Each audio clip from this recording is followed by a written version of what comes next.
नमस्कार, बहुत बहुत स्वागत जीवन उत्साह न्यूज पर आप सब लोगों का। और आप सब लोगों को पहले तो बहुत बहुत धन्यवाद। आप सब लोग जीवन उत्साह न्यूज के हर एक प्रोग्राम को, हर एक खबर को बहुत ध्यान से देखते हुए उसके ऊपर कमेंट भी करते हैं, उनको शेयर भी करते हैं, और ये हमारे लिए बड़े सौभाग्य की बात है। दोस्तों, जैसा कि जीवन उत्साह न्यूज के माध्यम से मैं आपको आपके क्षेत्र की जागरूकता से संबंधित बातें तो लेकर चलता ही हूं, उसके साथ साथ में हमारा यह भी प्रयास रहता है कि हम बाकी चैनल से हटकर कुछ ऐसे कार्य करें जिन कार्यों को करने के लिए तजुर्बा लगता है, उसको हर व्यक्ति नहीं कर सकता। और आज मैं आपको इस बात के लिए बिल्कुल धन्यवाद करना चाहूंगा कि जो जीवन उत्साह न्यूज का अपना खुद का एक पहचान बना है समाज के बीच में, यह केवल और केवल बना है तो आपके प्यार की वजह से बना है। और आपके इस प्यार की वजह से ही हम और बेहतर करने के लिए और बेहतर प्रयास करने के लिए आगे अग्रसर हो रहे हैं। दोस्तों, एक छोटी सी सोच से जब एक व्यक्ति एक समाज बना सकता है, तो छोटे से विचार से जिंदगी क्यों नहीं बदल सकती। और मेरा भी यही मानना है कि जब आप जागरूक होते हैं, जब आपके अंदर एक प्रेरणा होती है, जब आपके अंदर समाज के लिए करने की कुछ भावना होती है, तो आप उस रास्ते पर चलकर कुछ हासिल भी जरूर कर लेते हैं। दोस्तों, मैं आज आपको लेकर चल रहा हूं भारतीय संविधान में एक बहुत ही बेहतरीन कानून, जिसे सूचना का अधिकार अधिनियम 2005 के नाम से जाना जाता है, जिसे आरटीआई के नाम से आप जानते हैं। दोस्तों, आज इस विषय पर हम जो चर्चा कर रहे हैं वो इसलिए कर रहे हैं कि आरटीआई के क्या क्या फायदे हैं, क्या क्या नुकसान हैं, और क्या क्या इसके जो ड्रॉबैक हैं, उन पे हम चर्चा करेंगे। ये जो नियम है, ये जो कानून है, हर सरकारी और गैर सरकारी, जहां पर पब्लिक फंडिंग होती है, उन सभी विभागों के लिए अप्लाई होता है। यानी जहां पर पब्लिक फंडिंग होती है और जहां सरकारी विभाग होते हैं, उनके अंदर जो कार्य हो रहे हैं आम आदमी की डेवलपमेंट के लिए, उन सभी कार्यों की जानकारी आपको लेने का अधिकार है।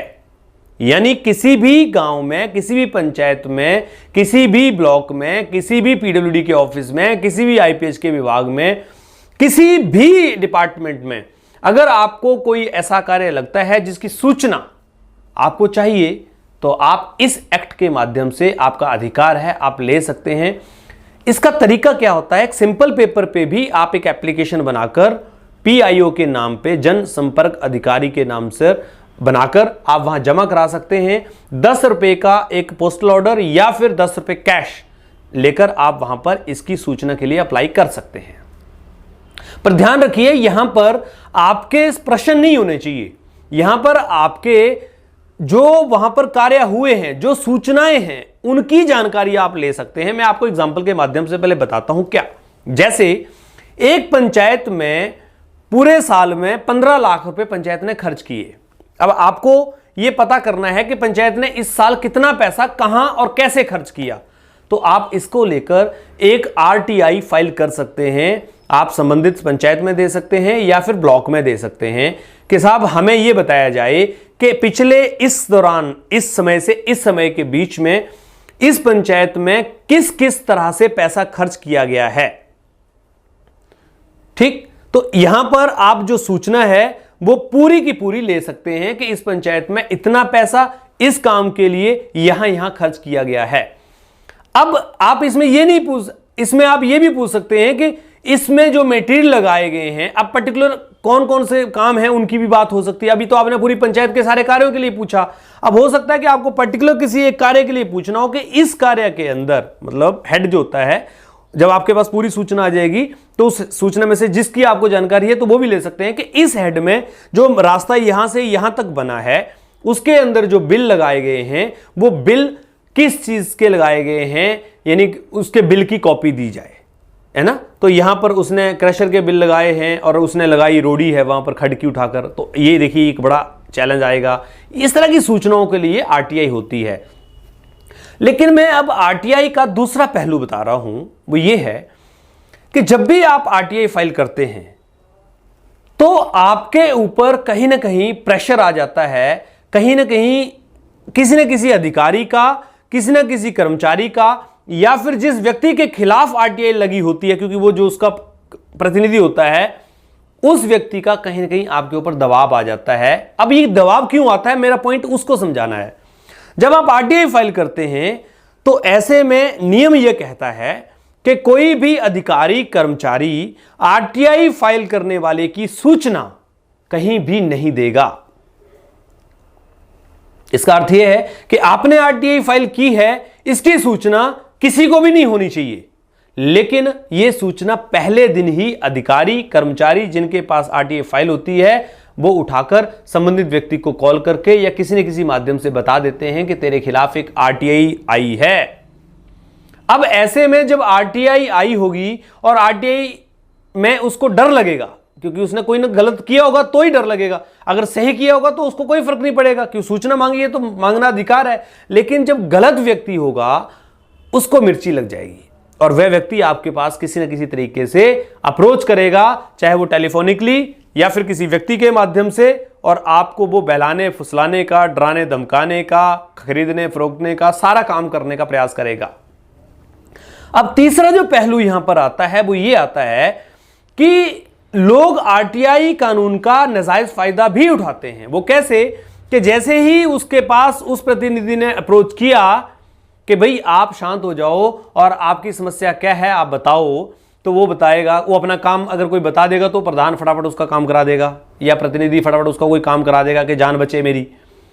तो आरटीआई के कानून का यहां दुरुपयोग भी होता है, यानी कुछ लोग अपना मतलब सिद्ध करने के लिए, अपना फायदा करवाने के लिए कि मेरा काम नहीं रहा, इसका कर दिया तो मैं इसके ऊपर आरटीआई लगाऊंगा तो फिर ये मेरा काम दबाव में आकर कर देगा, ये भी करते हैं, जो कि सरासर गलत है। प्रतिनिधि तो गलत है ही, साथ साथ में जो आरटीआई का इस तरह से दुरुपयोग कर रहा है वह व्यक्ति भी पूर्ण रूप से गलत है।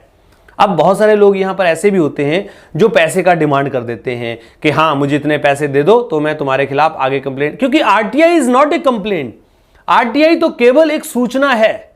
उस सूचना के आधार पर आप एक कंप्लेंट फाइल कर सकते हैं संबंधित डिपार्टमेंट्स को कि देखिए साहब ये सूचना मुझे प्राप्त हुई है और ये सूचना जो मैं देख रहा हूं उस सूचना और काम के बीच में डिफरेंस है, वो जो शिकायत आप करते हैं वो कंप्लेंट मानी जाती है। और जब आप वो कंप्लेंट करते हैं उन फैक्ट्स, यानी कि आरटीआई क्या है कि एक फैक्ट कलेक्ट करने का एक माध्यम है, तथ्यों को अपने पास इकट्ठा करने का, एविडेंसेस को इकट्ठा करने का एक माध्यम है। आरटीआई कोई कंप्लेंट नहीं है। लोग ज्यादातर कहते हैं कि मैंने जी आरटीआई फाइल कर दी उसके खिलाफ में, वो कंप्लेंट नहीं है। आरटीआई तो केवल एक सूचना का अधिकार है और इसके अंदर अगर कोई अधिकारी गलत सूचना देता है तो उसके लिए भी पेनल्टी है, उसके लिए भी उसको सजा है। और दूसरी बात, अगर कोई अधिकारी कर्मचारी किसी आरटीआई लगाने वाले व्यक्ति की जानकारी उस व्यक्ति को दे देता है जिसके खिलाफ आरटीआई लगाई है और आप उसको अगर सिद्ध कर देते हैं, उसको अगर आप प्रूव कर देते हैं कि जी मेरे पास उस व्यक्ति का कॉल आया आरटीआई फाइल करने के बाद में, क्योंकि अगर मान लीजिए आज मैंने आरटीआई फाइल करी और मुझे 5 दिन बाद किसी व्यक्ति का कॉल आ गया कि भाई साहब आपने आरटीआई फाइल करी है, आप इसको रोक दो, छोड़ दो या धमका दे कोई, तो आपके पास एक एविडेंस क्रिएट हो गया। आप इस एविडेंस के साथ में उस अधिकारी और उस व्यक्ति के खिलाफ, अधिकारी के खिलाफ तो यह कंप्लेंट बनेगी कि उसने सूचना को लीक किया है और उस व्यक्ति के खिलाफ कंप्लेंट बनेगी कि उसने आपको थ्रेटन किया है। इन दोनों के खिलाफ ही मामला दर्ज होता है। तो जो लोग जेन्युइनली आरटीआई का इस्तेमाल करते हैं अपने गांव क्षेत्र की डेवलपमेंट के लिए वो बहुत अच्छा है, लेकिन जो लोग आरटीआई का इस्तेमाल गलत तरीके से, गलत नियत से करते हैं वो आरटीआई का दुरुपयोग भी कर रहे हैं।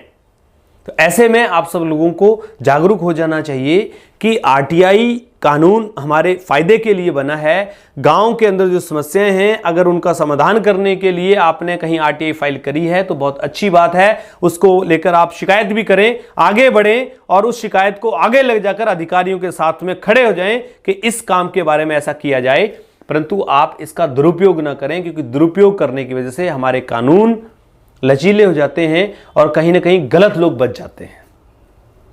जीवन उत्साह न्यूज के माध्यम से मैं आपको इस बात के लिए पूर्ण रूप से जागरूक करना चाहूंगा कि जो अधिकार आपको मिले हुए हैं उन अधिकारों का पूर्ण रूप से आप इस्तेमाल करें, लेकिन उन अधिकारों का कहीं भी गलत इस्तेमाल ना करें, क्योंकि गलत इस्तेमाल करने से समाज के अंदर गलत मैसेज चला जाता है।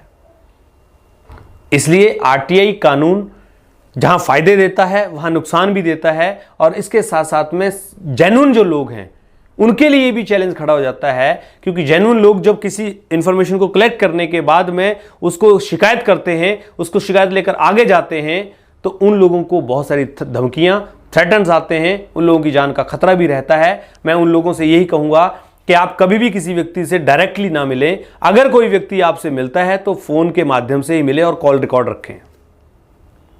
जब आप किसी से मिलेंगे ही नहीं तो फिर कोई व्यक्ति आपको थ्रेटन दे नहीं सकता। अगर टेलीफोनिकली देता है तो आप उसका कॉल रिकॉर्ड कीजिए, और अगर व्यक्तिगत रूप से देता है तब भी आप अपने पास ऐसे रिकॉर्ड रखिए, ऐसे कुछ चीजें रखिए, क्योंकि आप इस तरह के कामों में इन्वॉल्व हैं। तो इस तरह से आप कोई हिडन कैमरा रखिए अपने पास, कोई इस तरह की चीजें रखिए जो आपको प्रोटेक्ट कर सकती हैं, क्योंकि आज के समय में जितना समाज के लिए जागरूक व्यक्ति होगा उतना ही उसके लिए चैलेंज खड़ा होगा। उसके विरोधी, वो जो तथाकथित ईमानदार लोग हैं, वो जल्दी बन जाएंगे, क्योंकि उन लोगों को उससे खतरा हो जाता है। पर जो आदमी अपनी समाज की भलाई के लिए काम कर रहा होगा वो उन खतरों से नहीं डरता है। उन खतरों को वो किसी तरह से भी, कैसे न कैसे तरीके से वो डील करना जानता है। तो आरटीआई कानून के बारे में आज हमने आपको जानकारी दी। मुझे पक्का विश्वास है कि आप इसके बारे में समझ गए होंगे, क्या इसके फायदे, क्या नुकसान, क्या इसके लीगल एसेट्स हैं। ये आप और भी बेहतर तरीके से वेबसाइट्स के माध्यम से, भारत सरकार की बहुत सारी वेबसाइट्स हैं, आरटीआई कानून क्या है आप गूगल के माध्यम से सर्च करके जान सकते हैं, पढ़ सकते हैं। जीवन उत्साह न्यूज़ के साथ आप इसी तरह से बने रहिए। अपना प्यार, अपना सहयोग हमें हमेशा देते रहिए, और हमारे वीडियोस को शेयर जरूर किया कीजिए, क्योंकि शेयर करने से ही ज़्यादा से ज़्यादा लोगों तक जानकारियाँ पहुँचती हैं। बहुत बहुत धन्यवाद।